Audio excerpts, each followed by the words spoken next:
வசனங்களிலே உலக அறிவை குறித்து இயேசு கிறிஸ்து மிக தெளிவாக சொல்லி வைத்திருக்கிறார். வாசிப்போம். யாராவது பைபிள் வச்சிருந்தீங்கன்னா அந்த நான் சொல்லக்கூடிய வசனங்களை வாசிங்க. அது உங்களுக்கு கொஞ்சம் பிரயோஜனமா இருக்கும். மற்றவங்க பைபிள் இல்லாதவங்க நீங்க வந்திருப்பீங்க, இந்த கூட்டத்துக்கு வந்திருப்பீங்கன்னா அவங்க வாசிக்கிறத அவங்க பேசுறத கொஞ்சம் கேளுங்க, அவங்க படிக்கிறத கேளுங்க. உங்களுக்கு பின்னால் அதை நான் எக்ஸ்பிளைன் பண்றேன். யோவேல் தீர்க்கதரிசன புஸ்தகம் 2ஆம் அதிகாரம் 31வது வசனம். யோவேல் 2:31 வாசிங்க.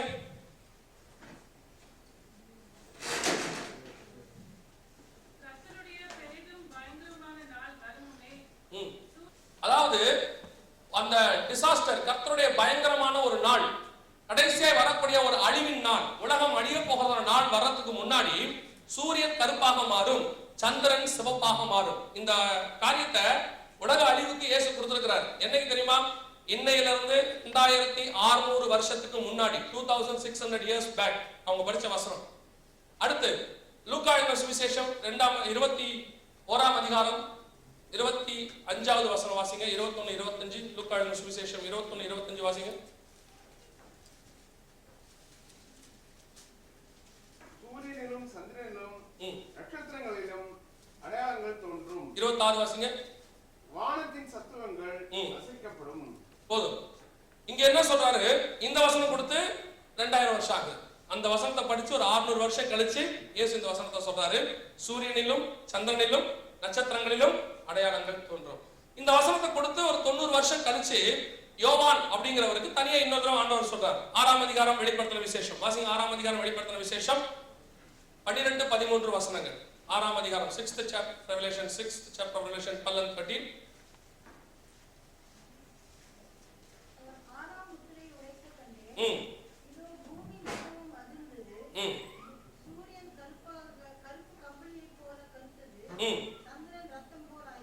ஃபர்ஸ்ட் வாசிச்ச வசனத்துக்கும் இந்த வசனத்துக்கும் ஏறக்குறைய 600 years கேப் இருக்கு.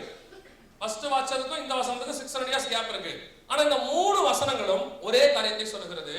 சூரியனிலும் சந்திரனிலும் நட்சத்திரங்களிலும் அடையாளங்கள் தோன்றும். என்ன அடையாளமாமா? முதல்ல சூரியன் கருப்பாக மாறும், சந்திரன் சிவப்பாக ரத்தம் போல மாறும், மூன்றாவது நட்சத்திரங்கள் பூமியின் மேல் வந்து விழும். அந்த 6ஆம் அதிகாரத்துல கீழே வாசிக்கிட்டே வந்தீங்கன்னா இன்னும் 4 அடையாளங்கள் கொடுக்கப்பட்டிருக்கு. அந்த இடத்துலயே மொத்தம் 7 அடையாளங்கள் இருக்கும். அந்த 7 அடையாளங்கள் தான் கடைசி காலத்துல உலக அழியும் போது நடக்கிறதுன்னு ஆண்டவர் சொல்லி இருக்கிறார். அந்த 7 அடையாளத்துல முதல் 3 அடையாளம் அந்த உலகம் அழியறதுக்கு முன்னாடி, ஒரு அடையாளம் உலகம் அழியிற அன்னைக்கு, 2 அடையாளம் உலகம் அழியிற முடிய போறப்போ நடக்கிற சம்பவம். மொத்தம் 7 அடையாளங்கள் அங்கே கொடுக்கப்பட்டிருக்கிறது. இப்ப நாம இந்த அடையாளங்கள் எப்படி நிறைவேறுகிறது நல்லா கவனிச்சுக்கோங்க. இந்த அடையாளங்கள் தான் வரும்போதுதான் உலக அழிவு இருக்கும்னு ஆண்டவர் சொல்றாரு. அவருடைய நாள் வரத்துக்கு முன்னாடி சூரியன் கருப்பாகவும் சந்திரன் சிவப்பாகவும் நட்சத்திரங்கள் பூமியின் மேல் வந்து விழும் அப்படின்றது. இப்ப நீங்க பார்க்க போறது இந்த சூரியன் கருப்பாகிறத பத்தி நீங்க ஏற்கனவே நான் உங்களுக்கு சொன்னேன், பிளாக் அவுட் வார்னிங் அப்படின்னு சொன்னேன். இது விஞ்ஞானிகள் கொடுத்திருக்கிற ரிப்போர்ட். சூரியனுடைய மேற்பரப்பு 15% கருப்பாக மாறி இருக்கிறது. இந்த கருப்பாக மாறக்கூடிய தன்மை அதிகரிக்கிறதுனால இப்ப அதுல இருந்து அதிகப்படியான உஷ்ணம் சூடு நமக்கு வந்து கொண்டே இருக்கிறது. சூரியனுடைய மேற்பரப்பு இப்ப கொஞ்சம் கொஞ்சமா பிளாக்கா மாறிக்கிட்டு இருக்கு. அதான் ஃபர்ஸ்ட் நான் உங்களுக்கு சொன்னேன் பிளாக் அவுட் வார்னிங் அப்படின்னு சொன்னேன். இந்த பிளாக் அவுட் வார்னிங்ன்றது அவங்க கொடுத்திருக்கிற டேர்ம், யாராவது சயின்டிஸ்ட் கொடுத்திருக்கிற டேர்ம். அதுல இருந்து கருப்பு நிற துகள்கள் கருப்பு நிறமாக சூரியனுடைய மேற்பரப்பு கொஞ்சம் கொஞ்சமாக மாறிக்கிட்டு இருக்கு. இந்த சயின்டிஸ்ட் என்ன சொல்றாருன்னு சொன்னா, சூரியனுடைய மேற்பரப்பு கருப்பாக மாறும்போது சூரியனானது முழுவதும் கருப்பாக மாற வாய்ப்பு இருக்கிறது அப்படின்னு ஒரு கொடுத்திருக்கார் ரிப்போர்ட். இது முதலாவது அடையாளம். இதற்கான ஆதாரங்கள் இங்கே கொடுக்கப்பட்டிருக்கிறது. இரண்டாவது ஆதாரம் அங்கே சொல்லுகிறது சந்திரன் சிவப்பாக மாறும். இன்னொரு இடத்துல அதே ஆண்டவர் சொல்றாரு ரத்தம் போல மாறிற்று, ரத்தம் போல ஆயிற்று அப்படின்னு, லைக் பிளட் மாறும் பைபிள்ல இருக்கு. பாருங்க, 372 ஆண்டுகளுக்கு பிறகு முதல் முறையாக சந்திரன் சிவப்பாக மாறியது. எப்போ? 21ஆம் தேதி 12ஆம் மாசம் 2010. போன டிசம்பர் 21ஆம் தேதி சந்திரன் அப்படியே சிவப்பாக பிளட் ரெட்டாக மாறியது. என்னன்னு பாத்தீங்கன்னா இது நடந்தது வந்து இதுக்கு பேர் லூனார் எக்லிப்ஸ் அப்படின்னு சொல்லுவாங்க. இந்த லூனார் எக்லிப்ஸ் நடந்தது அமெரிக்காவின் பகுதியில் தான் காணப்பட்டது. இந்த வீடியோ தான் நீங்க பாக்குறீங்க. இது புளோரிடா அப்படிங்கிற பகுதியில விண்வெளி நிலையத்திலிருந்து எடுக்கப்பட்டதான ஒரு video. It's not on a graphic. இது வந்து கிராபிக்ஸ் கிடையாது, இது ஒரிஜினல் வீடியோ. நீங்க போய் யூடியூப்ல இதை டவுன்லோட் பண்ண முடியும். என்ன ஒரு பெரிய விஷயம், 372 ஆண்டுகளுக்கு பிறகு இது நடந்ததாக சொல்லப்படுகிறது. ஆனால் 372 முன்னாடி நடந்ததுக்கு வீடியோ ஆதாரமோ எதுவும் நம்ம கையில இல்ல. பாருங்க, இது முழுவதுமாக முழுசும் இந்த வீடியோவை நீங்க யூடியூப்ல போய் டவுன்லோட் பண்ணிக்க முடியும். பைபிள் சொல்லுது, கடைசி அழிவின் நாள் வரத்துக்கு முன்னாடி, அந்த கர்த்தருடைய பயங்கரமான நாள் வரத்துக்கு முன்னாடி சூரியன் கருப்பா மாற தொடங்கி இருக்கிறது, சந்திரன் சிவப்பாக மாறும். இது நடந்தது அமெரிக்காவுடைய பகுதியில இது நடந்ததாக. இப்ப பாருங்க, இது நடந்துச்சு கிட்டத்தட்ட இப்போ நம்ம நடந்து 8 மாசம் ஆக போகுது. அப்படியே சந்திரனானது சிவப்பாக மாறியது. இந்த வீடியோ நீங்க வேணா போய் யூடியூப்ல டவுன்லோட் பண்ணிக்கலாம். நீங்க டவுன்லோட் பண்ணனா 21/12/2010 lunar eclipse அப்படின்னு போட்டீங்கன்னா இதற்கான வீடியோ கிடைக்கும். ஏன் இந்த சந்திரன் இப்படி சிவப்பா மாறுச்சுன்றதுக்கு சயின்டிபிக் ப்ரூஃப் என்னன்னு கேட்டீங்கன்னு சொன்னா, சூரியனில இருந்து 7 கலர் நம்ம எல்லாரும் தெரியும், ரெயின்போ கலர். இது 7 சந்திரன் மேல விழும்போது தான் சந்திரன் நமக்கு வெள்ளையா தெரியுது. இந்த பூமியினுடைய நிழலானது மத்த 6 கலரையும் மறைச்சிட்டு இந்த சிவப்பு கலரை மட்டும் நிலா மேல வீசினதுனால நிலவு சிவப்பாக காணப்பட்டதாக இது சயின்டிபிக் ப்ரூஃப். ஆனா பைபிள் சொல்லுது, கடைசி காலத்துல நிலவு சிவப்பாக மாறும் என்று சொல்லப்பட்டது. அப்படியே நிலாவானது பிளட் ரெட்டாக மாறியது. அப்படியே ரெட்டா மாறிடுச்சு. ஒருவேளை இது உங்களுக்கு தெரியாம இருந்திருக்கலாம். நீங்க ஆண்டவர்ல நியாயத்திற்குனால எனக்கு தெரியாதுன்னு சொல்ல முடியாது தானே, அதுக்காக தான் இங்க வந்திருக்கிறீங்க. இப்போ நிலவு அப்படியே சிவப்பாக மாறியது. இந்த நிலா சிவப்பாக மாறதுக்கு ஆண்டவர் ஆதியாகமத்தின் புஸ்தகம் 1ஆம் அதிகாரம் 14வது வசனத்துல மிக துல்லியமாக சொல்லியிருக்கிறார். நிலவை நான் ஒரு அடையாளத்துக்காக உண்டாக்கினேன்னு சொல்லியிருக்கிறார். நிலவையும் சூரியனையும் அடையாளத்துக்காக. என்ன அடையாளம்? கர்த்தருடைய நாள் வர்றதுக்கு முன்னாடி கர்த்தருடைய நாள் வரப்போகிறது என்று சொல்லி இந்த நிலவு அடையாளத்தை நமக்கு சொல்லிவிட்டது. இந்த டிசாஸ்டர் நடக்க போறதுக்கு முன்னாடி இது நடக்கும் என்று சொல்லப்பட்டிருக்கிறது. இப்போ நிலா சிவப்பா மாறிடுச்சு. இன்னொரு பெரிய விஷயம், அந்த பவர் பாயிண்ட் போடும். இன்னொரு பெரிய விஷயம் என்னன்னு சொல்லி கேட்டீங்கன்னு சொன்னா, இது நடந்தது அமெரிக்கன் பகுதியில். ஆனால் இது நம்முடைய பைபிள் வந்து நாட் ஒன்லி ஃபார் அமெரிக்கன்ஸ், எல்லாருக்கும் தெரியும் இல்லையா? இப்ப அடுத்த லூனார் எக்லிப்ஸ் நடந்துச்சு போன மாசம் 6ஆம் மாசம் 15ஆம் தேதி. அப்பையும் இதே மாதிரி ரெட்டா மாறுச்சு. ஆனா அதுல ஒரு பெரிய ஸ்பெஷாலிட்டி என்ன தெரியுங்களா? எல்லா பத்திரிகையும் இந்த நியூஸ், இந்த செய்தி நடைபெறும் பொழுது நான் வெளிநாட்டுல ஒரு இடத்துல ஊழியத்துல இருந்தேன். இங்க இந்தியால இருந்து எனக்கு அந்த நியூஸ் அனுப்பிச்சாங்க. என்னன்னு கேட்டீங்கன்னா, ரத்த சிவப்பில் சந்திர கிரகணம். அதான் ஸ்பெஷாலிட்டி. பைபிள் வேர்ட் என்ன சொல்ல தெரியுமா? சந்திரன் ரத்தம் போல ஆயிற்று. அப்படியே அவன் கொடுத்துருக்கான் பாருங்க, ரத்த சிவப்பில் சந்திர கிரகணம். சரி, இவன் தான் இப்படி கொடுத்தான்னு சொல்லி ப்ரூனே பத்திரிகை வாங்கி பார்த்தா அவன் என்ன கொடுத்திருக்கான் பாருங்க, பிளட் மூன் ஆன் ரைஸ், ரத்த நிலா மேலே வந்துவிட்டது. அடையாளங்கள் மிக துல்லியமாக, அழிவின் அடையாளங்கள் நம் கண்களுக்கு முன்பதாக காண தொடங்கிவிட்டது. அதாவது பைபிளுடைய தீர்க்க தரிசனம். இது எப்ப இருக்கான், இது எப்ப நடக்கும் கேட்டீங்கன்னா, இந்த அழிவின் நாள் வரும்போது, இது நடக்கும் பொழுது நிலா சிவப்பா மாறும், சந்திரன். இது வந்து பிளானட் எக்ஸ் அப்படிங்கறதான ஒரு நியூஸ். இந்த நியூஸ்ல அதுக்கான ஆதாரங்களை போட்டாங்க. நியூஸ் எக்ஸ் உங்க எல்லாருக்கும் தெரியும். நியூஸ் எக்ஸ்ங்கிறது ஒரு சேனல். இது 15ஆம் தேதி 6ஆம் மாசம் நடந்ததான ஒரு செய்தி. அந்த இரவு 15ஆம் தேதி இரவு நடந்தது. அப்படியே நிலவானது the darkest and longest lunar eclipse, அதாவது கர்த்தருடைய பெரிதும் பயங்கரமான நாள் வரத்துக்கு முன்னாடி, அந்த அழிவு நாள் வரத்துக்கு முன்னாடி இந்த அடையாளத்தை கர்த்தர் கொடுக்கிறார். எதுக்கு கொடுக்கிறாரு?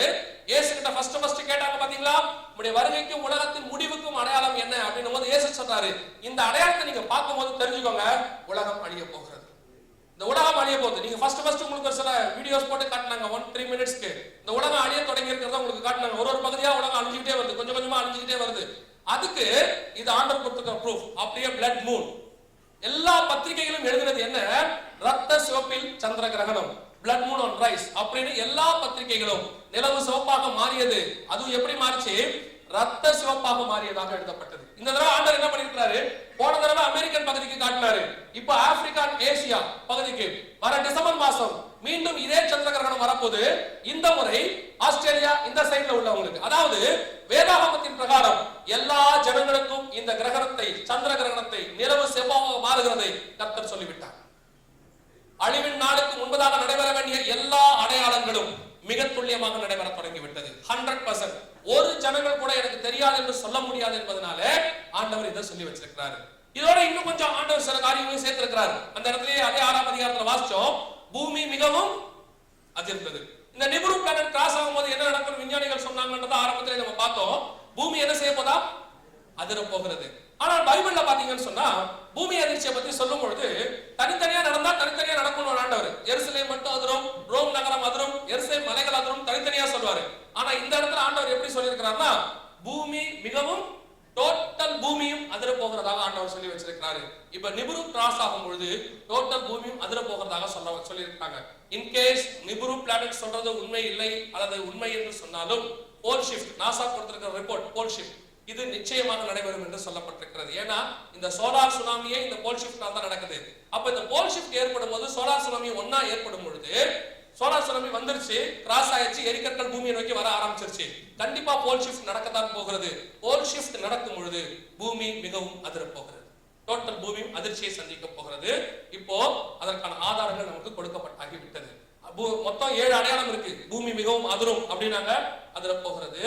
அடுத்து சூரியன் கருப்பாக மாற தொடங்கி விட்டது, சந்திரன் சிவப்பாக மாறிவிட்டது, வானத்திலிருந்து இது போன்றதான எரிக்கற்கள் பூமி மேல் வந்து விழ ஆரம்பித்து விட்டது. இதுவரைக்கும் 4 கற்கள் வந்துருச்சு. இந்த மாதிரி 4 கற்கள் வந்தாச்சு. இன்னும் வருகிற டிசம்பர் மாசம், அதாவது இந்த டிசம்பர் இல்ல, வருகிற 2012 டிசம்பர், அதாவது 2013 ஜனவரி மிகவும் வேகமாக இந்த எரிக்கற்கள் வந்து பூமியின் மேல் விழும் என்று சொல்லியிருக்கிறாங்க. 10,000க்கும் மேற்பட்ட எரிக்கற்கள். ஒவ்வொரு எரிக்கற்களுடைய சூடு தன்மை என்னவாக இருக்கும்? 10,000 டிகிரி ஃபாரன்ஹைட். வெயிட் 3 டன்ல இருந்து 25 டன் 30 டன்னுக்கு மேல வெயிட். இப்படி ஒரு சூரிய சூறாவளி இதை வந்து தாக்க போகிறதாக சொல்லப்பட்டிருக்கிறது. இது நடக்கும் என்று அவர்கள் சொன்னார்கள். இப்போது நடக்க ஆரம்பிச்சிருக்கு. இது ஒரு பெரிய ஒரு நம்ம சொல்லுவோம் பாத்தீங்களா, ஃபினிஷிங் டச் அப்படின்னு ஒன்று சொல்லுவாங்க, பாத்திருக்கீங்களா? முடிய போறது. இப்ப நம்ம ஒரு ஃபினிஷிங் டச் ஒன்று பார்க்க போறோம். அதான் ஒரு பெரிய ஸ்பெஷாலிட்டி. சரியா? அந்த வசனம் பைபிள்ல அந்த வசனம் எப்படி முடியுது பாருங்க. 15வது வசனம் வாசிங்க. 6ஆம் அதிகாரம் 15வது வசனம். பூமியின் ராஜாக்களும், இந்த சம்பவம் நடக்கும்போது சூரியன் கருப்பா மாறிச்சு, சந்திரன் சிவப்பா மாறிடுச்சு. இது நடக்கும்போது ஜனங்க என்ன செய்வாங்கன்னு பைபிள்ல இருக்கு. அதான் ரொம்ப ஸ்பெஷாலிட்டி. 2000 வருஷத்துக்கு முன்னாடி பைபிள்ல சொல்லி இருக்கிறார் ஆண்டவர். வாசிங்க. பூமியின் ராஜாக்களும், அதாவது ராஜாக்கள்னா நம்முடைய காலகட்டத்தில் இருக்கக்கூடிய பிரைம் மினிஸ்டர்ஸ், பிரசிடென்ட்ஸ், அதாவது சீஃப். அடுத்து பெரியோர்கள்னா சர்பட்டம் பெற்றவங்க, பெரிய பெரிய படிப்பாளிகள், அறிஞர் பெருமக்கள், இந்த மாதிரி அவார்டு வாங்கினவங்க, இந்த மாதிரி பெரியவர்கள். அடுத்து ஐஸ்வர்யவான்களும், பணக்காரர்கள், சேனை தலைவர்களும், ராணுவ தளபதிகள், பலவான்களும், வீரர்கள், விளையாட்டு வீரர்கள், ராணுவ வீரர்கள், காவல் வீரர்கள், யார் வேணா இருக்கலாம், வீரர்களும், அடிமைகள் யாவரும், அவங்களுக்கு வேலை செய்யறவங்க, சுயாதீனர் யாவரும், ஃப்ரீலான்சர்ஸ், பர்வதங்களின் குகைகளிலும், இவங்க எல்லாம் என்ன செய்வாங்கன்னு அங்க இருக்கு பைபிள்ல. இவங்க அத்தனை பேரும் என்ன செய்வாங்கன்னு பைபிள்ல கொடுக்கப்பட்டிருக்கு. இவர்கள் அனைவரும் வாசிங்க. பர்வதங்களின் குகைகளிலும், பூமியின் அதாவது மலைகளின் குகைகளிலும், கன்மலைகளிலும் ஒளிந்து கொண்டு, கன்மலையிலும் போய் ஒளிந்து கொள்வார்கள். நல்லா கவனிங்க. இந்த வசனம் இப்ப கொடுத்திருக்கிற இந்த வசனம் 2000 வருஷத்துக்கு முன்னாடி பைபிள்ல உள்ளது. இது இன்னைக்கு நேத்து ஏதோ இந்த இன்ஃபர்மேஷன்ஸ் எல்லாம் வந்த பிறகு எழுதுனது இல்ல. 2000 இயர்ஸ் பேக் ஆண்டவர் சொல்றாரு, கடைசி காலத்துல சந்திரன் சிவப்பாக மாறும், சூரியன் கருப்பாக மாறும், வானத்திலிருந்து இந்த மாதிரி ஆஸ்ட்ராய்ட்ஸ் எரி நட்சத்திரங்கள் பூமியின் மேல் வந்து விழும். அப்படி விழும்பொழுது ஜனங்கள் எல்லாரும் மலைகளின் குகைகளிலும் கண்மலையிலும் போய் ஒளிந்து கொள்வார்கள் இருக்கு. இந்த பிரெடிக்ஷன், அதாவது சூரியன் மேற்பரப்புல வெடிப்பு ஏற்பட்டுச்சு இல்லையா, black out warning, solar tsunami, இத வந்து மோர் தென் 10 இயர்ஸ் பேக்கே நாசா வந்து மோப்ப முடிச்சிட்டாங்க. என்ன செய்யலாம்னு புரியாம இதுல இருந்து பாதுகாப்பதற்கு என்ன செய்யலாம் போது கடல் பகுதியில மறைஞ்சு கொள்ளலாமா என்ற ஆராய்ச்சியினுடைய விளைவு என்ன சொல்லுச்சு? இப்ப இந்த 10,000 டிகிரி ஃபாரன்ஹைட்ல சூடு கிராஸ் ஆகும்போது பல பகுதிகளில் கடல் வத்தி போகும். இந்த சூட்டுக்கு கடல் வத்தி போகும். சில பகுதிகள் நார்த் போல் சைடுல இருக்கக்கூடிய பனிமலைகள், உங்களுக்கு இருக்கு பாருங்க, நல்லா பார்த்திருப்பீங்க பனிமலைகள், இந்த பனிமலைகள் எல்லாம் உருகி போகும். அவங்க என்ன சொல்றாங்க, நியூ சீ, அதாவது புது ஓஷன்ஸ் உருவாகும், புதிய புதிய கடல்கள் உருவாகும், பழைய கடல்கள் வத்தி போகும், புதுசாக புதிய நிலப்பரப்பு உண்டாகும், பல பகுதிகள் தண்ணீராக மாறும், சில பகுதிகளில் தண்ணி வத்தி போய் நிலமாக மாறும். ஏற்கனவே இப்படி ஒரு காரியம் நடந்திருக்கிறது. அப்பொழுது பாதிப்பு குறைவாக இருந்தது. 1800களில் பாதிப்பு குறைவாக இருந்ததாக விஞ்ஞானிகள் சொல்கிறார்கள். இப்ப நமக்கு எலக்ட்ரிக் பவர் இதெல்லாம் நிறைய இருக்கிறதுனால நம்ம இந்த planet depending on electricity, so நமக்கு இது மிகப்பெரிய பாதிப்பை உண்டாக்கும் என்று விஞ்ஞானிகள் சொல்லி இருக்கிறாங்க. இப்ப அவங்க என்ன சொல்றாங்க, புது கடல்கள் உருவாகும், பழைய கடல்கள் வத்தி போகிறதுனால எந்த இடத்துல போய் பதுங்கிறதுன்னு தெரியாது. ஏன்னா வரப்போறது 10,000க்கும் மேற்பட்ட கற்கள் எங்க விழும்னு தெரியாது. பூமி சுத்து வேகத்துல எங்க வேணா வந்து விழும். அப்போ இருக்கிறதுல பெஸ்ட் பிளேஸ் எங்க செய்யலாம் ஆராய்ச்சி பண்ணின போது பூமிக்கு அடியில, அதுவும் மலைகளுக்கு அடியில 1000 அடி 1500 அடிக்கு ஆழத்துல பதுங்கி கொள்வதுதான் the safest place அப்படின்னு சொல்லி விஞ்ஞானிகளுடைய ஆராய்ச்சியின் முடிவு. அதன் விளைவாக இப்பொழுது எல்லா நாடுகளும் தங்கள் நாட்டு மக்களை பாதுகாப்பதற்கு என்று அண்டர் கிரவுண்ட் சிட்டிஸ் அல்லது அண்டர் கிரவுண்ட் காம்ப்ளெக்ஸ் என்று சொல்லக்கூடிய காரியங்களை உருவாக்கி வச்சிருக்கிறாங்க. இங்க பாருங்க, இது ரஷ்யா, மலேசியா, தாய்லாந்து போன்ற நாடுகளில் உருவாக்கப்பட்டிருக்கிற அண்டர் கிரவுண்ட் சிட்டிஸ். இது மவுண்ட் யமாண்டா அப்படிங்கிற இடத்துல ரஷ்யா உண்டாக்கி வச்சிருக்கிற அண்டர் கிரவுண்ட் காம்ப்ளெக்ஸ். இது ஒண்ணுக்குள்ளேயும் கிட்டத்தட்ட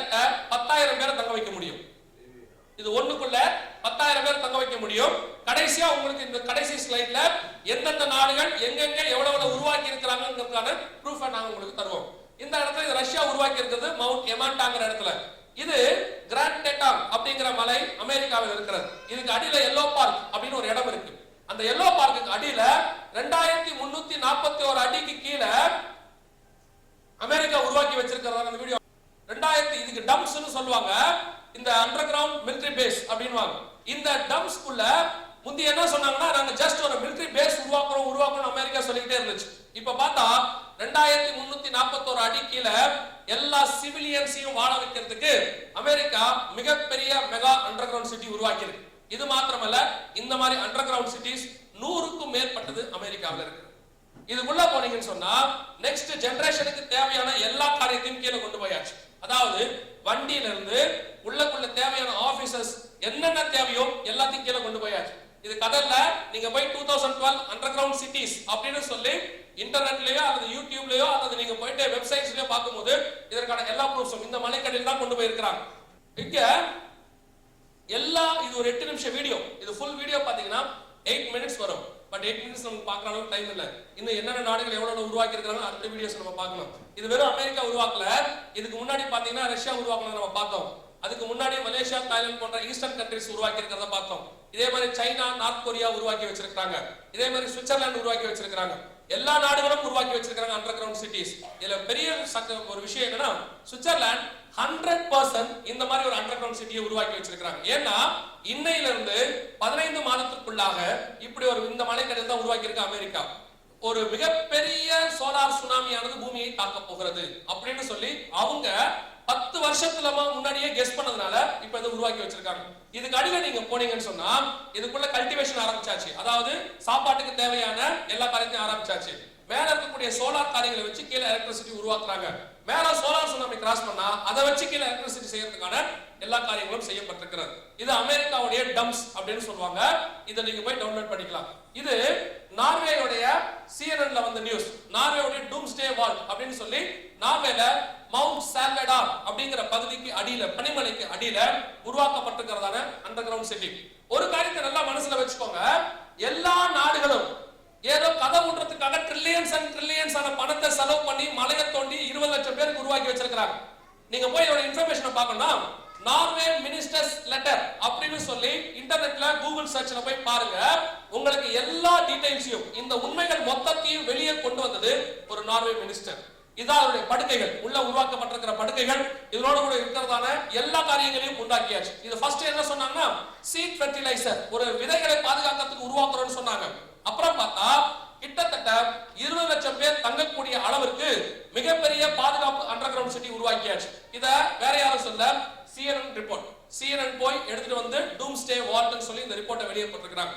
ஒவ்வொரு நாடுகளும் தங்கள் நாட்டு மக்களை பிரஜைகளை பாதுகாப்பதற்கு என்று கிட்டத்தட்ட எல்லா நாடுகளும் வேலை பார்த்துக்கிட்டே இருக்கு. ஏன்னா இது இன்னைக்கு நேத்தல்ல, 10 வருஷமாக இந்த இஷ்யூ ஓடிட்டு இருக்கு. அதன் விளைவாக இந்த நார்வே மினிஸ்டர் தான் இந்த உண்மைகளை வெளியே கொண்டு வந்தார். அதற்கு பிறகுதான் ஒவ்வொரு நாடுகளும் தங்கள் நாட்டுக்கு தேவையான இந்த உபகரணங்களை செய்து கொண்டிருப்பதை அவர்கள் ஒத்துக்கொண்டார்கள். ஒரு விசேஷமாக இங்க இந்த மீட்டிங் இப்ப அரேஞ்ச் பண்ணி நடத்துறாங்க இல்லையா ஒரு டீம், அதுல ராகவ் பேசினார் இல்லையா, அவருடைய ஃப்ரெண்ட் ஒருத்தர் யூகேல இருக்கிறார் வெஸ்லின்னு சொல்லி. அவரு ஒரு முறை இங்க வந்திருந்தார், ஒரு லாஸ்ட் இயர்ல இங்க வந்திருந்தார். வந்தபோது அவரோட கூட பேசிக் கொண்டிருந்தோம். பேசிக் கொண்டிருக்கும் போது அவருடைய நண்பர் சுவிட்சர்லாந்து அவரை பார்க்க வந்திருக்கிறார்.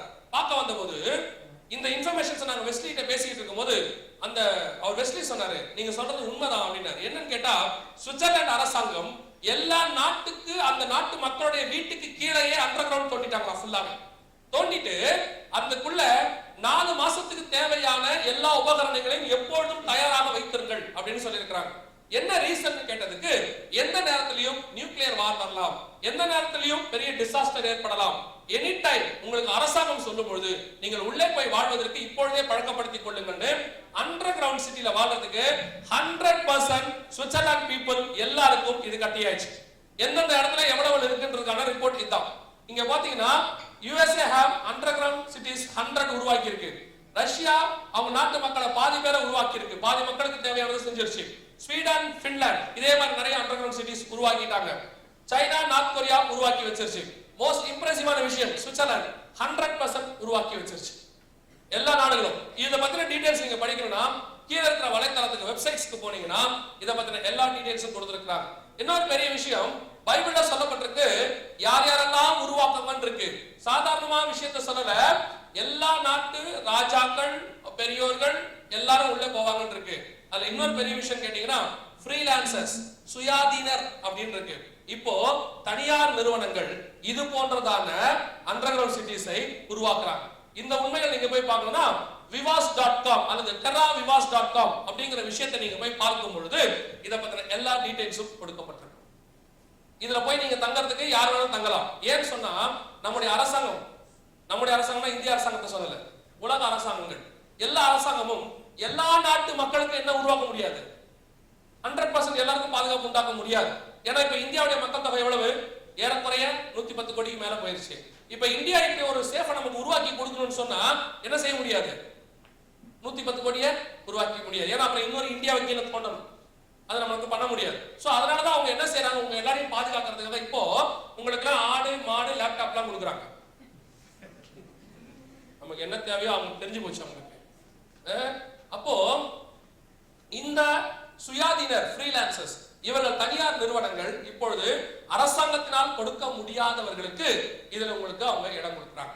இதுல நீங்க போய் தங்கிக்கலாம். இந்த terravivaas.com அப்படிங்கிற வெப்சைட்டுக்கு போனீங்கன்னா நீங்க தங்கிக் கொள்வதற்கு நீங்க இடத்தை தேர்வு செய்யலாம். அவங்க இன்டர்வியூ வச்சிருக்காங்க, நீங்க அடியில போய் தங்கிக் கொள்ள முடியும். அதற்கான எல்லா வேலைகளும் இப்ப நடந்துகிட்டு இருக்கு. இதுக்கான அண்டர்கிரவுண்ட் சிட்டிஸ் எங்கெங்கெல்லாம் இருக்குன்னு சொல்லி அவங்க மேப் கொடுத்துருக்காங்க. ஆனா இதை தங்கறதுக்கு அவங்க ஒரு அமௌண்ட் வச்சிருக்காங்க, பே பண்ணணும். நீங்க வாடகை மாதிரி பே பண்ணணும். 4 மாசம் அங்க இந்த சோலார் சுனாமி கிராஸ் ஆகுற வரைக்கும் தங்கறதுக்கு அவங்க ரொம்ப சார்ஜ் பண்ணல. ஏன்னா இப்ப முன்னாடியே சொன்னதுனால சார்ஜ் கம்மியா தான் இருக்கு. இன்கேஸ் நீங்க போறதா இப்பயே terravivaas.com ல போய் ரெஜிஸ்டர் பண்ணிக்கலாம். ஜஸ்ட் ஒரு ஃபேமிலிக்கு $5 மில்லியன் அமெரிக்கன் டாலர், அவ்வளவுதான். எவ்வளவு இந்தியா பணத்துக்கு? 5 மில்லியன் 50 லட்சம் அமெரிக்க டாலர். 50 லட்சம் இன்டு 40 போட்டுக்கோங்க, 45 எவ்வளவு வரும்? 20 கோடி வருமா? ஜஸ்ட் 20 கோடி, அவ்வளவுதான். இதுல பாத்தீங்கன்னா ஆண்டவர் ஒரு லிஸ்ட் கொடுத்திருப்பாரு. பெரியோர்கள், ராஜாக்கள், சேனை தலைவர்கள் எல்லாத்தையும் கொடுத்திருப்பாரு. அதுல தரித்திரர் அப்படின்ற லிஸ்டே இருக்காது, ஏழைகள்ன்ற லிஸ்ட் இருக்காது. இயேசு கிறிஸ்து எங்கெங்கெல்லாம் ஐஸ்வர்யனை பத்தி பேசுறாரோ அந்த இடத்துல ஏழைகளை பத்தி பேசுவார். ஐஸ்வர்யனை பத்தி சொல்ற இடத்துல எல்லா இடத்துலயும் இயேசு ஏழைகளை பத்தி பேசுவார். ஆனா இந்த இடத்துல மட்டும் ஏழைகளை பத்தி சொல்லப்பட்டிருக்காது. ஏழைகள் கீழே போக மாட்டாங்கன்னு ஆண்டவர் சொல்லியிருக்கிறார். வெறும் ஐஸ்வர்யவான்கள் தான் போவாங்கன்னு இருக்கு. 20 கோடி ரூபாய் கொடுத்து எந்த ஏழையாவது போக முடியுமா? இன்று நடக்கக்கூடியதை அன்றே கணிக்க கர்த்தர் வல்லமையுள்ளவராக இருந்தார். மிக தெளிவாக ஆண்டவர் சொல்லி வச்சிருக்கிறார். அப்ப நீங்களாம் பணக்கார லிஸ்டா ஏழை லிஸ்டா? அப்ப உங்க நிலைமை என்ன? இயேசு இந்த சோலார் சுனாமி பத்தியும் பைபிள்ல சொல்லி வச்சிருக்கிறார். 2 பேதுருவின் புஸ்தகம் 3ஆம் அதிகாரம் 10வது வசனம் வாசிங்க. 2 பேதுருவின் புஸ்தகம் 3ஆம் அதிகாரம் 10வது வசனம். இந்த சோலார் சுனாமி பத்தி மிக தெளிவாக இயேசு சொல்லி வச்சிருக்கிறார். நல்லா ஃபர்ஸ்ட் பாத்தீங்கன்னா கர்த்தருடைய நாள் வரதுக்கு முன்னாடி சூரியன் கருப்பா மாறும், சந்திரன் சிவப்பா மாறும்னு சொன்னாரு. நட்சத்திரங்கள் பூமி மேல இருந்து விழுந்தாரு. அது நடந்துருச்சு. அவருடைய நாள் வரதுக்கு முன்னாடி சூரியன் கருப்பா மாறிடுச்சு, சந்திரன் சிவப்பா மாறிடுச்சு, நட்சத்திரங்கள் பூமியின் மேல விழுந்து விழுந்துருச்சு. கர்த்தருடைய நாள் வரும்,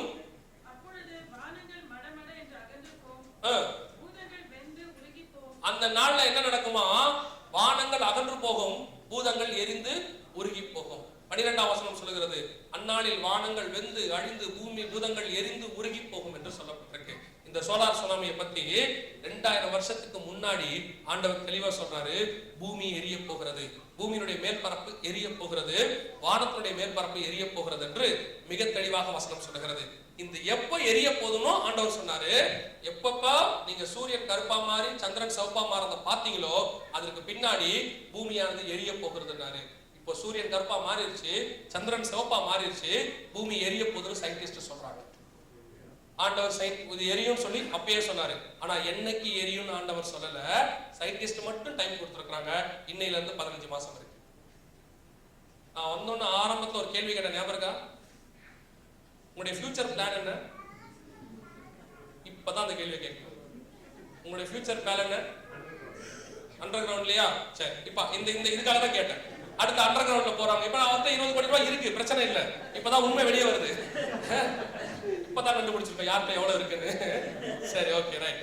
இப்போ அந்நாளில் வானம் வெந்து அழிந்து பூமி எரிந்து உருகி போகும். சோலார் சுனாமி பத்தி பேசுறாரு. அந்த வசனத்தை வாசிக்கும் போது 2ஆம் அதிகாரம் 3ஆம் வசனத்துல 10வது வசனத்துல வாசிக்கும் போது கர்த்தருடைய நாள் இரவிலே திருடன் வருகிற விதமாய் வரும். அந்நாளில் வாசிங்க. கர்த்தருடைய நாள் இரவிலே திருடன் வருகிற விதமாய் வரும். அப்பொழுது வானங்கள் மடமடவென்று அகன்று போகும். வானம் மடமடவென்று அகன்று போகும்னா மடமடன்ற சவுண்ட் வானத்துல வருதுன்னா என்ன அர்த்தம்? வானத்துல மடமடன் சவுண்ட் வந்தா என்ன அர்த்தம்? அப்படிதானே? அதான அர்த்தம். பைபிள் அப்படிதானே கொடுத்திருக்கு. இந்த ரிப்போர்ட் இருக்கு பாருங்க, இந்த விஞ்ஞானிகள் கொடுத்திருக்க ரிப்போர்ட். இந்த ரிப்போர்ட் வந்து இன்னைக்கு கொடுத்திருக்காங்க. இப்ப நீங்க படிச்ச வசனம் 2000க்கு முன்னாடி உள்ளது. இந்த ரிப்போர்ட்ல அவங்க என்ன எழுதி இருக்காங்க பாருங்க. இங்க பைபிள் சொல்லுது வானங்கள் மடமடவென்று அகன்று போகும்னு. இவங்க என்ன சொன்னாங்க தெரியுமா? இடி இடிப்பதை போன்ற நேரத்தில் அனைத்தும் நடந்து முடிந்து விடும். இன்னைக்கு 2000 வருஷத்துக்கு முன்னாடி இது எப்படி நடக்கும்னு பைபிள்ல 2000 வருஷத்துக்கு முன்னாடி இருக்கு. வானங்கள் மடமடவென்று அகன்று போகும்னு இவங்க சொல்றாங்க. வானத்தில் இடி இடிப்பதை போன்று நிகழும், மிக மிக வேகமாக நடக்கும். ஆனால் இது இடி இடிப்பதை போன்று நேரத்தில் இடி இடிக்காது, இடி இடிப்பதை போன்று பைபிள் சொல்லுது மடமடவென்று அகன்று போகும். 100% எப்படி ஒத்துப்போது பாத்தீங்களா? Bible is not a Christian book. மொத்த உலகத்தையும் பாதுகாப்பதற்கு என்று கொடுக்கப்பட்டிருக்கிற ஒரே ஒரு புத்தகம் உண்டு என்று சொன்னார் பரிசுத்த வேதாகமம் மாத்திரமே. இது கிறிஸ்தவங்களுக்கு கொடுக்கப்பட்டது அல்ல. உலகத்தில் உள்ள அத்தனை பேரையும் பாதுகாப்பதற்கென்று அத்தனை ஆதாரங்களையும் மிக துல்லியமாக இப்ப நீங்க பார்த்துட்டு இருக்கிறதெல்லாம் நேச்சுரல் டிசாஸ்டர்ஸ் பத்தி பைபிள்ல சொல்லப்பட்டிருக்கு.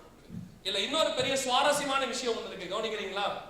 ஒரு சுவாரஸ்யமான விஷயம் அந்த பைபிள்ல அது எந்த பகுதியில் இருக்கு? நீங்க வாசிச்சது பேதுரு தானே இருக்கு.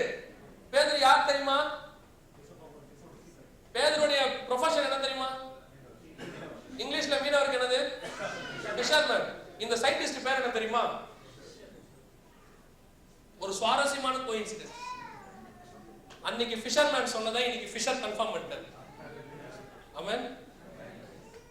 பைபிள்ல சொல்லிருக்கு நோவா காலத்தில் நடைபெற்றது எப்படியோ அப்படியே மனுஷகுமாரன் வரும்போது, இயேசு கிறிஸ்து வரும்போது நடக்கும். நோவா காலத்துல தண்ணி வந்து உலகம் மொத்தத்தை என்ன செஞ்சுச்சு? அழிச்சிச்சு. ஆனா ஆண்டவர் சொன்னாரு இனிமேல் தண்ணியில் அழியாது. இப்ப எப்படி அழிய போதா? நெருப்புல அழிய போதுன்னு சொன்னாரு. நோவா காலத்துல நடைபெற்ற மாதிரியே இந்த காலத்திலயும் நெருப்புல அழியுமா ஆண்டவர் சொன்னார். நோவா காலத்துல நடைபெற்றது மனுஷகுமார் காலத்துல நடக்கும். நோவா காலத்துக்கு பேர் என்ன தெரியுமா? பைபிள்ல அந்த அழிவுக்கு பேரு ஜலப்பிரளயம்னு பேர். நோவா காலத்தில் நடைபெற்றது மனுஷகுமார் காலத்தில் நடக்கும். இப்ப இதுக்கு இவங்க கொடுத்திருக்கிற பேர் என்ன தெரியுமா?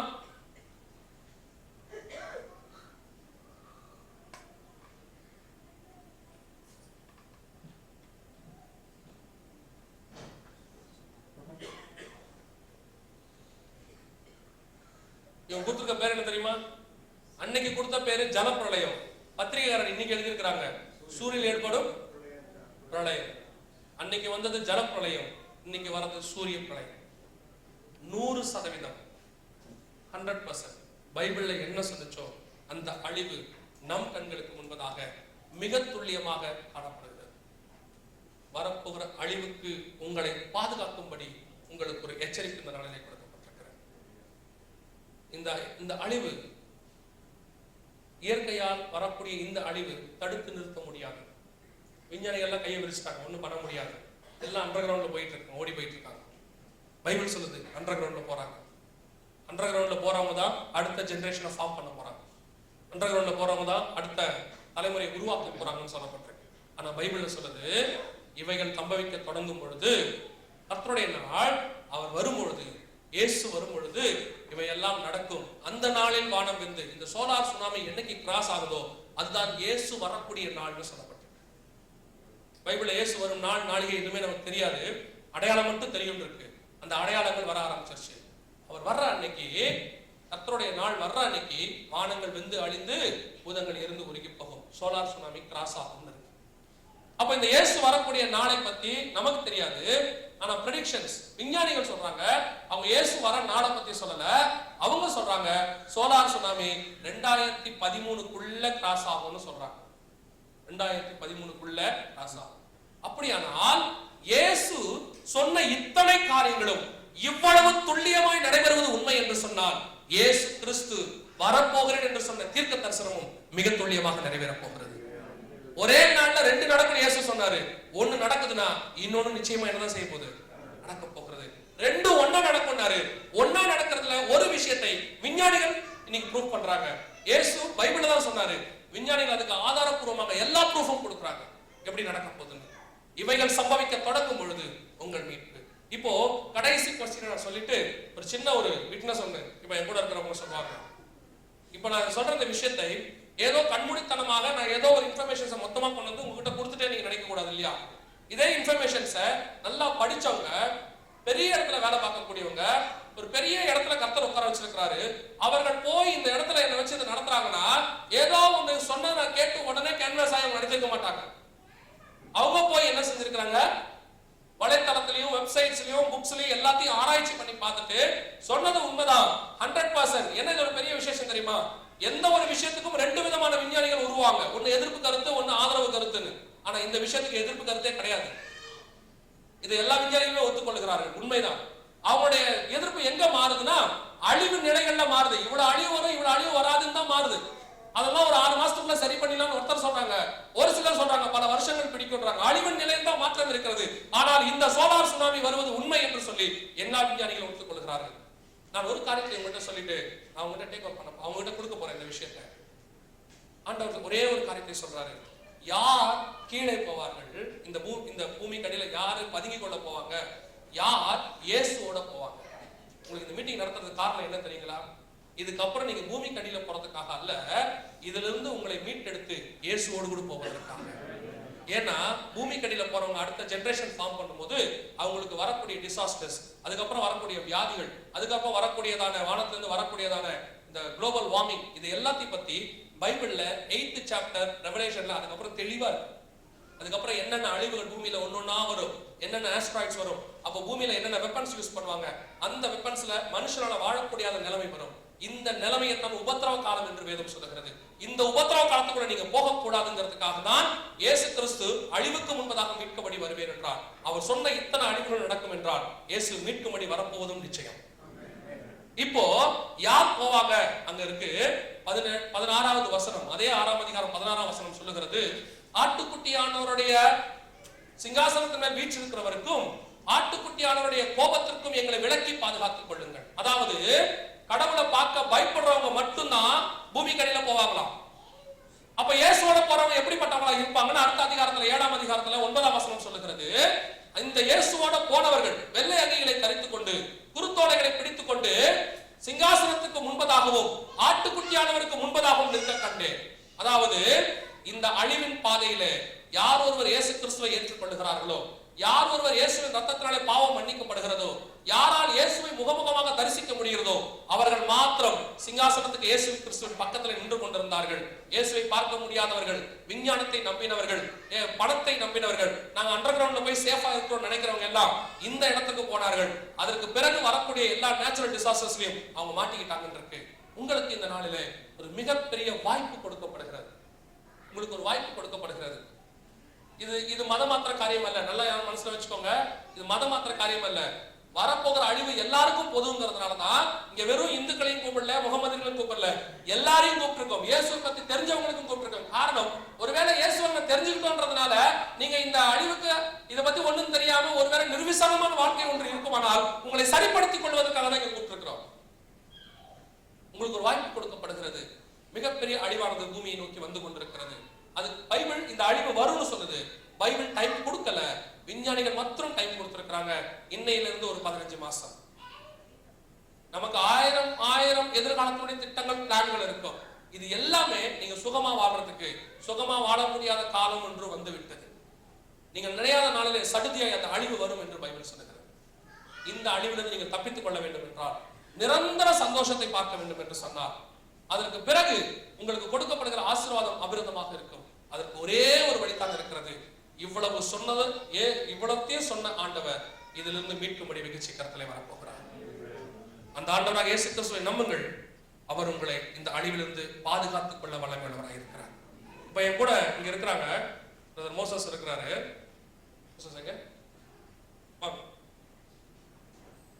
இவர் இருக்கிறாரு.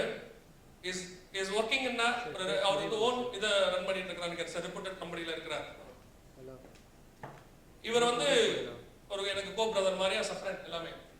இந்த விஷயத்தை நான் இவர்கிட்ட ஷேர் பண்ணும்போது, இவருக்கு அப்புறம் ராகவ் பேசுவார் உங்ககிட்ட, இந்த விஷயங்களை இவர்கிட்ட ஷேர் பண்ணும்போது உடனடியாக அவங்க அக்செப்ட் பண்ணிக்கொள்ளல, உடனடியாக அதை ஏற்றுக்கொள்ளல. அப்படியா போய் பார்ப்போனே அப்படின்னு சொல்லி இன்டர்நெட்ல எல்லாத்தையும் பார்த்துட்டு அந்த உண்மைகள் எல்லாம் பார்த்துட்டு அதுக்கு ஏதோ கிரைட்டீரியாஸ் எல்லாம் ஃபிக்ஸ் பண்ணி வச்சிருக்காங்களாம் அண்டர் கிரவுண்ட்ல போறதுக்கெல்லாம். அதுல உங்களால போக முடியுமா இல்லையான்னு அவங்களே சொல்லுவாங்க. அவங்க எல்லாம் அந்த உண்மையை பார்த்துட்டு அதற்கு பிறகு அங்கிடத்தில் உள்ளவைகளை செலவு செய்து இந்த கூட்டத்தை நடத்திட்டு இருக்காங்க. ஜஸ்ட் அவங்க உங்களுக்கு ஒரு இதை பத்தின ஒரு சின்ன டிஸ்கிரிப்ஷன் கொடுப்பாங்க. அவங்க பார்த்த விஷயங்களை என்ன பார்த்தாங்கன்னு சொல்லுவாங்க. அதுக்கு பிறகு ராகவ் இந்த ஃபர்ஸ்ட் செஷனை ஃபினிஷ் பண்ணி பேசுவார்.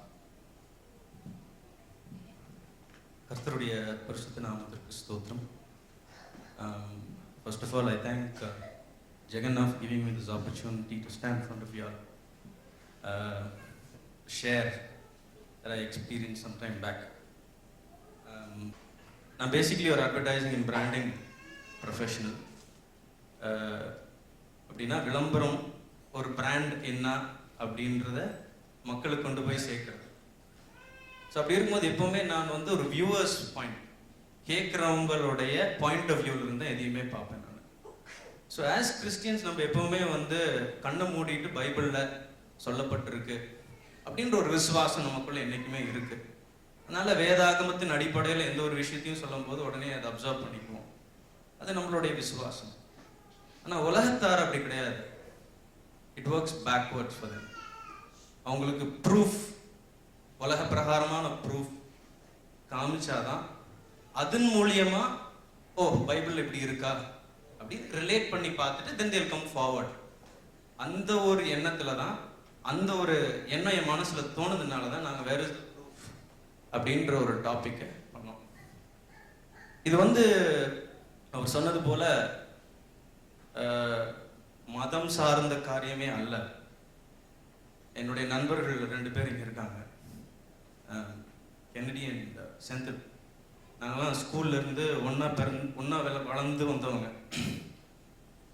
we've partied together, we've had all the fun. ஆனால் இந்த மாதிரியான ஒரு அனுபவம் என்னுடைய வாழ்க்கையில் அவங்களுக்கு தெரியுதான் ஃபர்ஸ்ட் டைம். எனக்கே இது ஃபர்ஸ்ட் முறை. இந்த நிலைமைக்கு வர்றதுக்கு நிறைய ப்ரிப்பரேஷன் பண்ணேன். ஸோ அதனால என்னுடைய பர்சனலாக வேர் இஸ் த ப்ரூஃப்ன்ற அப்ரோச்சில் தான் நான் இந்த காரியத்தை பார்த்தேன். நீங்கள் பார்த்தது வந்து இட்ஸ் ஒன்லி த க்ரக்ஸ். அதுக்கான நேரம் இல்லை. I went online, I check each and every thing. ஸ்டார்டிங்கில் நீங்கள் பார்த்துருப்பீங்க, ஒரு வீடியோ ஒன்று வந்தது, அதெல்லாம் ரியல் டைம் வீடியோ.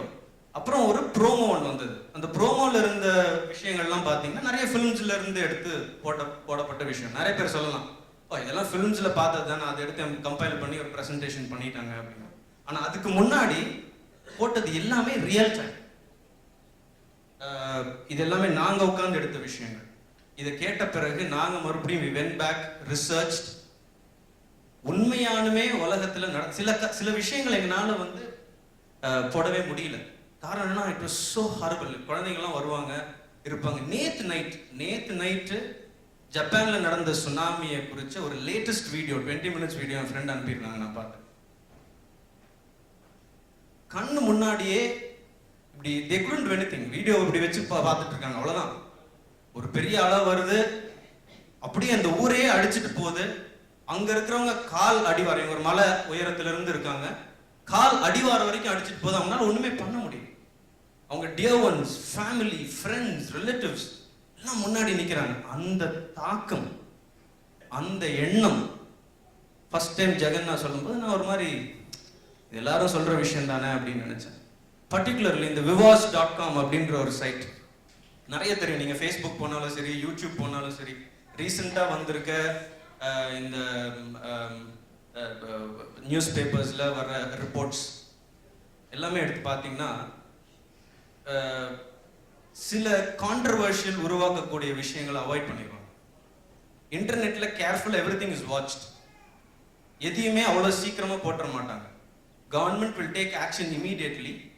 அந்த சைட்ல கான்ட்ரவர்ஷியலான விஷயங்கள், சைட்ல கான்ட்ரவர்ஷியலான வீடியோஸ், மக்களை பயமுறுத்துற வீடியோஸ் ஏதாவது இருக்குமே ஆனால், கவர்மெண்டோடைய நாலேஜுக்கு வருமே ஆனால், அது உடனே இன்டர்நெட்ல இருந்து எடுத்துருவாங்க. இந்த viwas.comன்றது வந்து இட் இஸ் ஸ்டில் ஓப்பன். இதை பார்த்த பிறகுதான் I realised there something more to this அப்படின்றதுனால ஐ வெண்ட் ஆன்லைன்.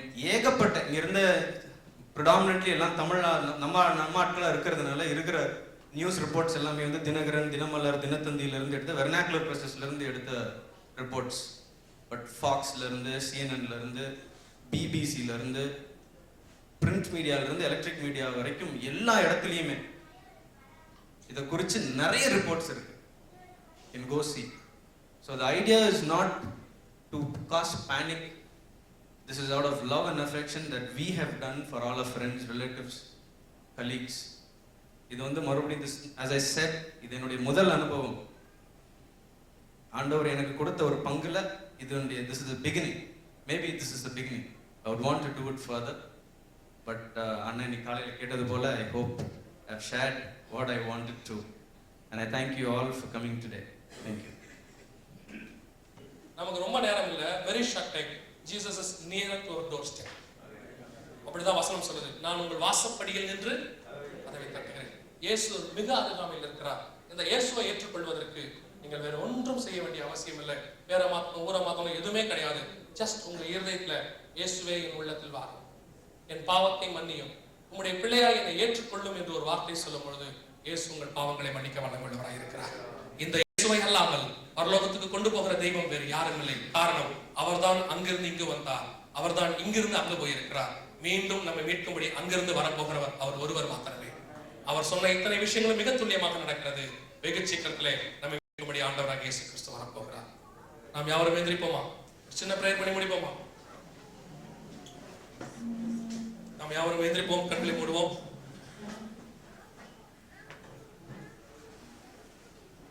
நம்முடைய காலம் நின்றுட்டு இருக்கிற இந்த நிமிஷம், லாஸ்ட் மொமெண்ட், கடைசி நிமிஷத்துல நின்றுட்டு இருக்கிறோம். கடைசி செகண்ட் கூட சொல்லலாம். நம் கண்களுக்கு முன்பதாக கடைசி காலத்தினுடைய அழிவு, அந்நாளில் வானம் வெந்து அழிந்து பூமி எரிந்து உருகி போகும் என்று சொல்லப்பட்டபடி அப்படின்னு இருக்கு. இப்ப உருக ஆரம்பிக்கிற தயாராக சிச்சுவேஷன்ல இருக்கிறோம். எல்லாம் தயாராக இருக்கிறது. உங்களை இந்த இடத்துக்கு வர வச்சதுக்கு நாங்க காரணம், ஒருவேளை நீங்க இந்த நாளை டிவிக்கு முன்னாடி ஸ்பெண்ட் பண்ணிருக்கலாம், இந்த நாளை உங்க சொந்தக்காரங்க வீட்டுக்கு முன்னாடி ஸ்பெண்ட் பண்ணிருக்கலாம், இந்த நாளை உங்க ஃப்ரெண்ட்ஸோட கூட ஸ்பெண்ட் பண்ணிருக்கலாம், ஒருவேளை உங்க ஃபேமிலியோட வெளியே போய் ஒரு கெட் டுகெதர் நீங்க எதாவது செஞ்சிருக்கலாம். ஆனால் அது எல்லாத்தை விட உங்களையும் உங்கள் ஆத்மாவையும் பாதுகாக்கிறது எங்களுக்கு முக்கியமாகப்பட்டது. உங்களுக்கு ஒரு சந்தர்ப்பத்தை கொடுக்க வேண்டும் என்று நாங்கள் விரும்பினோம். பணத்தை குறித்து கவலைப்படாமல் இருக்கிற அநேகர் இவ்வளவு செலவு செய்து எப்படியாகிலும் நீங்கள் உண்மையை தெரிந்து கொள்ள வேண்டும் என்று பிரயாசப்பட்டது. உங்களுக்கு இந்த உண்மைகள் இப்பொழுது வெளியரங்கமாக்கப்பட்டிருக்கிறது. இன்னொரு சந்தர்ப்பம் கொடுக்கப்படுமோ கொடுக்கப்படாதோ தெரியாது. இயேசு வெகு சீக்கிரத்தில் வரப்போகிறார். ஒருவேளை இதுவரைக்கும் நீங்க இப்படிப்பட்ட காரியங்களுக்கு ஆயத்தமாக இருந்து இன்னைக்கு இப்படிப்பட்ட காரியங்களுக்கு நான் ஆயத்தமாக விரும்புறேன், நான் இந்த இயேசுவோடு போக விரும்புறேன், எனக்கு இந்த இயேசு வேணும், நான் இனி கைவிடப்பட்ட கூட்டத்தில் விரும்பல, வரப்போகிற பிரச்சனைகளை மாட்டிக்கொள்ள விரும்பல, நான் இந்த இயேசுவோடு கூட போக விரும்புறேன், இனி உலகம் எனக்கு பாத்திரம் அல்ல, இனி என்னுடைய சிந்தனை பேச்சு எல்லாமே எப்படியாவது இந்த வருகையில் பிரவேசிக்கிறது தான் அப்படின்னு யாராவது இருக்கீங்கன்னா, அப்படி சொல்ல விரும்புறவங்க உங்க கரங்களை உயர்த்தி நான் உங்களுக்காக ஜெபிக்க விரும்புகிறேன். இனி எனக்கு இந்த உலகம் பாத்திரம் அல்ல, என்னுடைய எண்ணம் பேச்சு செயல் இனி எல்லாமே எப்படியாவது இந்த வருகையில் பிரவேசிக்க வேண்டும் அப்படின்னு சொல்றவங்க மாத்திரம் கரங்களை உயர்த்தி நான் உங்களுக்காக ஜெபித்து முடிக்க விரும்புகிறேன். சர்வ வல்லமையுள்ள ஆண்டவரே, இந்த கரங்களை உயர்த்தி நின்று கொண்டிருக்கிற ஒவ்வொருத்தருக்காக நான் ஜெபிக்கிறேன். தகப்பனை நாங்கள் எடுத்த தீர்மானத்தில் நிலையாய் நிற்க கிருபை தாங்க. அப்ப எங்களுக்கு சொல்லப்பட்ட இந்த சத்தியங்கள் எல்லாம் ஆண்டவரே மத பிரச்சாரம் அல்ல. ஆண்டவரே 2000 வருடங்களுக்கு முன்பதாக நீ வேதாகமத்தில் சொன்ன காரியங்கள் மிக மிக துல்லியமாக எங்கள் காலங்களிலே நிறைவேறி கொண்டிருக்கிறது. எங்கள் கண்களுக்கு முன்பதாக நிறைவேறுகிறது. எங்கள் அரசாங்கமே எங்களை கண்காணிக்கிறது என்று சொல்லுகிறது. எங்களுடைய வலது கையிலும் நெத்தியிலும் அதை போட போகிறது என்று சொல்லுகிறது. கர்த்தாவே, கடைசி காலத்துக்குள்ள நாங்கள் வந்திருக்கிறோம். எப்படியாகிலும் இந்த வருகையில் எடுத்துக்கொள்ளப்பட எங்களுக்கு கிருபை தாரும். இன்னும் வரப்போகிற ஆபத்துக்களை எங்களை விலக்கி பாதுகாத்து இயேசு கிறிஸ்துவின் நாமத்தில் ஜெபிக்கிறோம் ஜீவனுள்ள நல்ல பிதாவே.